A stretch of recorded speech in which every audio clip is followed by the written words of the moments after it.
एहो देवी मैया हाँ, सेवा का पहोखी न सहैया एहो देवी मैया सुनिए देवी मैया आहो मोर देवी मैया सुनी न देवी मैया आहो मोर देवी मैया चुनरी चढ़ाई रौर पैया एहो देवी मैया हमरो पकड़ी न भलैया एहो देवी मैया सेवका पहोखी न सहैया एहो देवी मैया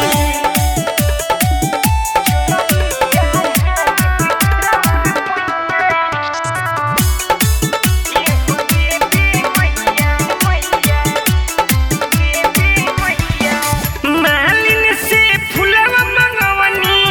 ओढ़ौल के हारावा हो हाली से आई मैया रवा मोरा घरावा हो मालिन से फुलवा मंगवनी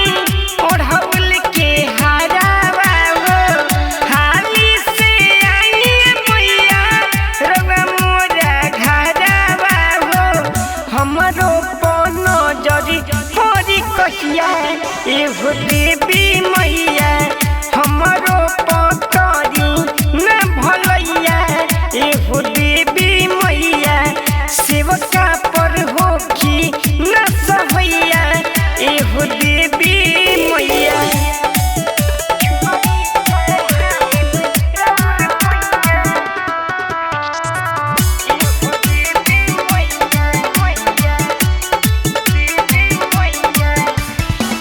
जखमी जयरा में लिखी राउर पचारावा हो हरदम ओढ़ा के रखी हो अपन आचारावा हो दीपक मदन लिखी राउर पचारावा हो रखी हो विकास के रखी हो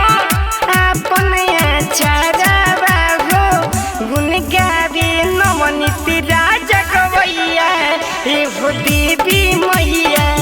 हमरो पकड़ी न भलैया एहो देवी मैया सेवका पहोखी न सहैया एहो देवी मैया स्टूडियो सुपौल बाजार जेके कॉलेज के सामने।